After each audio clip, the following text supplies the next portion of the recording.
Hello, kumusta? Ako si John Peter Didiloso is karon ang atong i-discuss karon is introduction to programming. So, let us start. So, this video will show you what is programming and then the development cycle and its parts. So, first of all, what is programming? Programming is mao na siyang process sa pag-create og set of instructions that a computer can follow para mo perform siya sa mga specific tasks na gihatag. And then these instructions is naka-rate or naka-format siya in programming languages like Python, Java, C++, and other kinds of language pa para mag-guide sa computer para mag-process og data, mag-automate sa task para automatic na, and then mag-solve problems. Let's skip that.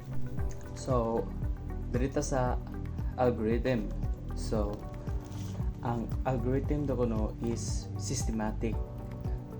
This is a systematic step-by-step na mga procedures na gigamit para mag-perform og mga computations, mag-compute and then process data og mag-solve og mga well-defined na mga problems or mga complex problems ba na.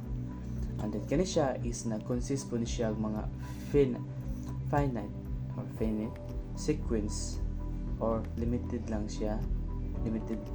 sequence of logical and precise instructions na mag-take of input and then mag-execute din siya into a series of procedures or operations, and then dira na dayon mag-produce ang iyang output or ang results na kung unsay ang ganahan na results.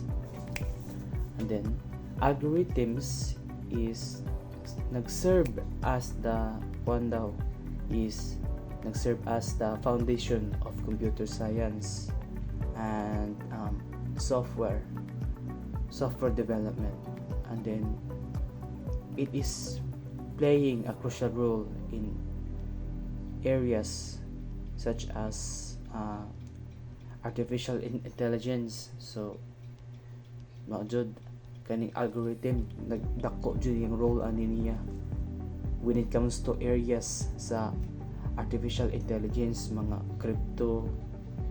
cryptography, mga data analysis and also automation.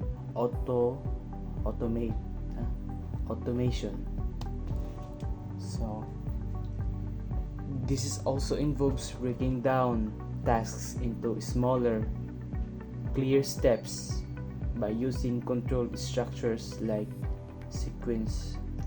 So nag-involve na siya na mag-break down task iyang pangguon into a smaller og mas linaw or clear jud na steps para masunod jud karon nato. Then pang paggamit po niya sa mga controlled structures para nang mag-sequence or mga conditions like if, and, or, ana, and mga loops pabalik-balik, while or for, like that, para mag-guide sa behavior sa program. So siya programming uses this logic to create algorithms. So mana jud na di ay ang algorithms may ang ginamin niya step by step instructions jud na mo-follow na dapat i-follow sa computer para ma-achieve yung specific na goals. So maro to short explanation about algorithms. So let's proceed. Development cycle in programming. So what is development cycle of programming? So ang development cycle in programming daw is the process daw na mag-create of creating software sa pinaagi sa series of structured na mga stages. So magdibali phase by phase siya, phase 1, phase 2, stage 1, stage 2 ana for the progress sa imong project. It helps ni siya para ma-ensure that the software or a program is ma-build jud efficiently and ma-meet niya ang needs sa matag users, and then mag-perform and then dapat maka-perform po siya og tarong. And then the cycle includes understanding the problem. So ang cycle is gi-include niya ang pagsabot sa mga problema,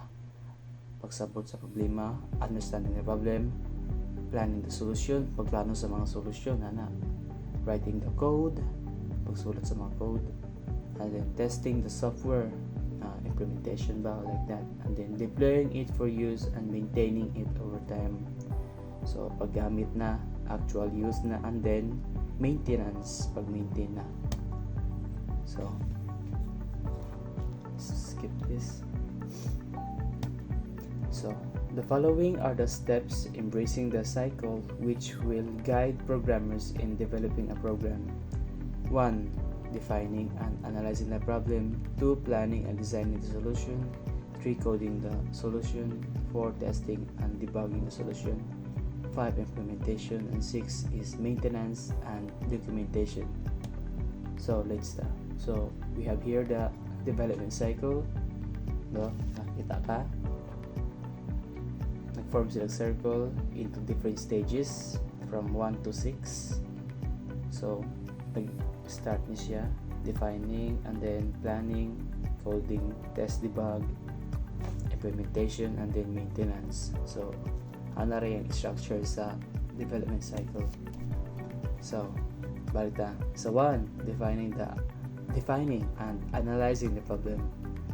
So mamadyo na atong dyan ang i-define and then i-analyze sa ang problem sa atong program or software para dili po nato na ma-identify ang mga issues, and then dili na po na nato makita ang mga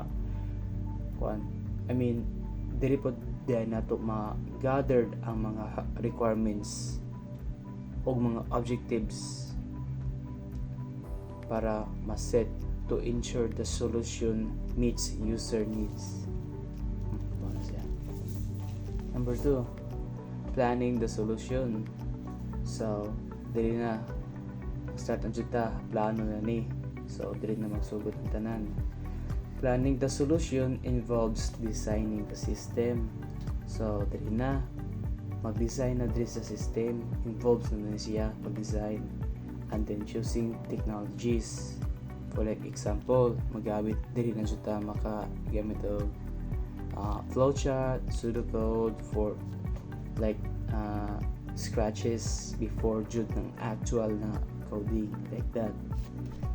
Choosing technologies and outlining the development process to ensure efficiency, para sure jud na efficient jud kayo and then successful ang program. So ato siya. 3. Coding the solution. So diri na actual coding na. This is where the HTML or any other CSS, JavaScript, Python, like that, or sa Java, other kinds of programming languages na gigamit diri. So coding the solution is the stage where developers, so mga developers na mag-write na sila sa mga actual code na naka-base sa ilang design na giplano nila dito sa planning the solution, and then i-turn din na ang plan nila into a functional operating software ba or application, kanang i-actual na jud nila paghimo. So inaana na. And we have a short introduction to programming languages. So ang programming language daw is a formal set siya of instructions na gigamit siya pag communicate sa sulod sa computer and for creating software applications. So mao po ni siya naka-allow sa developers na mo-write og code para ilang sultian ang computer kung unsay buhaton. Like programming and also programming languages pod is napos sila yung mga specific na mga syntax and rules pag kaning arrangement sa ilang coding different na sila every languages, programming languages that must be followed to write a valid program or syntax. For example, sa Python lahi sila syntax, Java lahi gyapon syntax. Kung dili magkasinakto jud ang ilang syntax, meaning wa jay valid na command na yung magbuhat dito, meaning dapat valid ang syntax para mo valid pod mo accept ang iyang pagsabot sa matag programming languages. So each designed for different types of tasks. Naka-design every other languages, programming languages is gipang designan for different tasks, different types na mga pangbulatonon, like different programming language for web development lahi jud na siya, for data analysis lahi gyapon na programming languages, system programming different gyapon, or software engineering, yes, pero ana nila lahi jud na sila programming languages. So mao na siya ang short introduction about programming language. So let's proceed. 4. Test and debug the solution. Test and debug the solution is naka-involve na siya sa pag-check na sa inyong software for errors, so bugs, para ma-ensure na mo-work jud ang inyong program na expected jud ninyo na mo-work, and then mag-fix na dayon kung unsay mga bug or mga errors na mo arise or mo display dira sa iyong program or mo tatak ana. 5 is implementation. Implementation is the stage where the software is deployed for actual use. So diri na moragi sana the results na ni siya, diri na ang output of your work, of your program or software application. Diri na to na i-actual use na jud for the users na magamit ani. So diri na made available na jud ni siya sa mga users and integrated into the real world environment. So dili na ready, that means ready na jud ang imong program. And finally, number 6 is maintenance and documentation. So dili na maintenance and documentation, naka-involve ni siya sa pag-update sa imong mga software kung unsay ilang mga kinahanglanon, and then mag-fix na pod kung unsay bag-o na issue or error, bugs ba na nasa sulod sa imong program, and then mag-create dayon og user guides or technical documentation para for future reference o pag-support, para napoy maikahatag sa ubang programs about your program or your software. And that I think para to siya. So hope you guys enjoy this discussion, and once again ako si John Peter Diloso, and thank you all for watching this video, and goodbye.